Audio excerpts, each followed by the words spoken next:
ये मंच है जीव के उपदेश के लिए, जीव का कल्याण करने के लिए, स्त्री पुरुष के भेद के लिए नहीं। सब जीव है। उपदेश भी करते हैं। उपदेश किसका करते हैं? आत्मा का उपदेश कर रहे हैं, जीव का उपदेश कर रहे हैं। जीव शब्द कहने में सब स्त्री पुरुष आ जाते हैं, यहाँ भेद नहीं रहता स्त्री पुरुष का। तो पहले तो आप लोग ये सोचो कि हम जीव हैं, अपने स्वरूप को भूल गए, जीवपने को भूल गए, भ्रांति में फंस गए। तो ये मंच इस बात के लिए है कि ज्यादा ना आए तो तुम अपने जीव रूप है तो जान लो कि जीव का जगत है। अब वह छोड़ के कोई स्त्री बनेगा, कोई पुरुष बनेगा, कोई बेटा बनेगा, कोई बेटी बनेगी। तो ये जो तुम्हारे लिए भ्रांति बन बैठी है,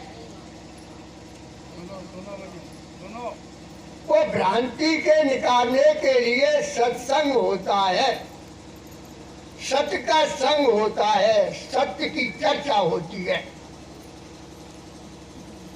तो सत्य का श्रवण करने से हमको ये ज्ञान उत्पन्न हो कि हम सत्य हैं। और भय किसका लग रहा है? मरने का। अब मरता कौन है? किसी ने आज तक अपना मरना देखा? किसी ने? और उनको देख के चिल्ला रहे मैं मरूंगा, मैं मरूंगा, मैं मरूंगा। कोई ये कह दे कि मैंने अपना मरना देखा है, इस बात पर विचार ही नहीं करते कभी। वैसे ही औरों की सुनी सुनी बात पर और चिल्ला रहे।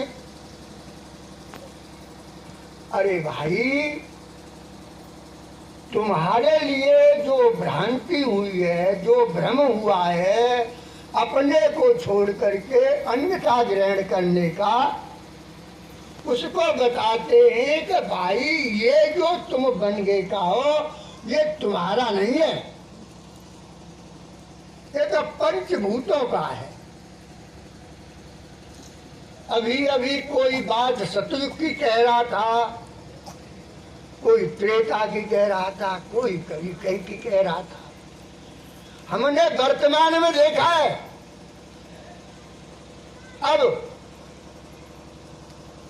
कि ऐसी ऐसी विदुषी हैं कि ब्रह्म सूत्र का अध्ययन कराती हैं, पढ़ाती हैं अच्छे अच्छे महात्मा को। और हरिद्वार में 50 देवियां ब्रह्म सूत्र का पाठ कर रही थी। 50, एक दो की बात ना। मतलब क्या है? संत का नहीं रहे हमारे अंदर। अरे ये तो अधिकारी ना आती, देश के पढ़ने की योग्यता ही ना आती।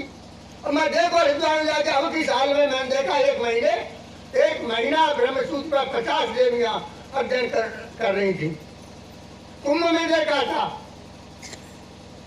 एक देविया ब्रह्म सूत्र पे और पढ़ाती थी, बड़े महात्मा और पढ़ते थे। तो अभी ऐसा नहीं है कि इस बात का नाश हो गया हो देश में, अभी मौजूद है। पर हम घर से लेकर के देखें कि क्या हो रहा है दुनिया में। भाई बिना सुने बिना देखे तो हमारे अंदर वो ज्ञान उत्पन्न नहीं होता है। हम उस पर कभी विचार नहीं करते।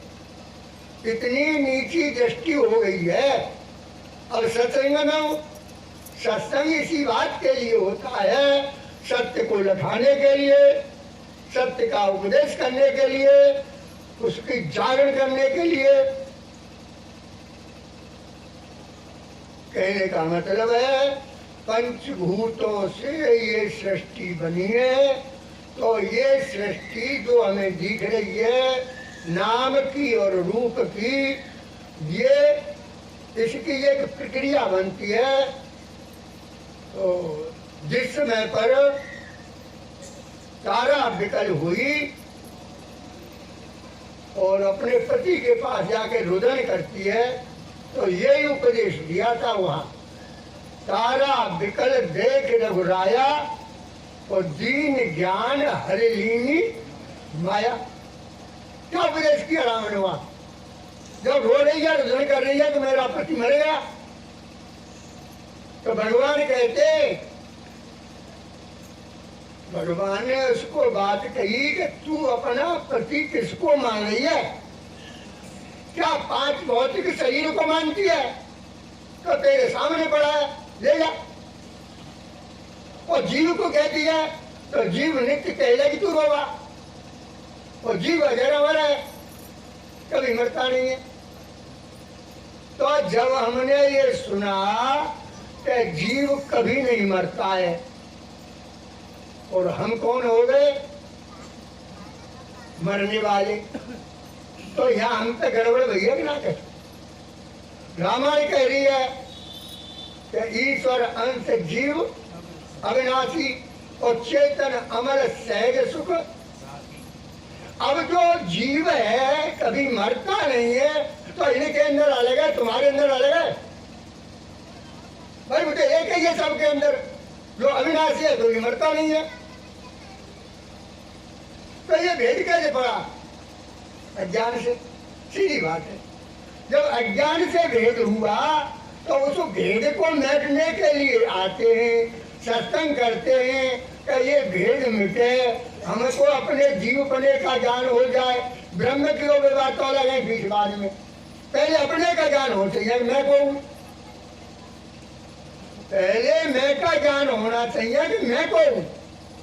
और साथ में प्रश्न भी यही होता है, हे भगवान मैं कौन में? संत दिखाते हो मुक्त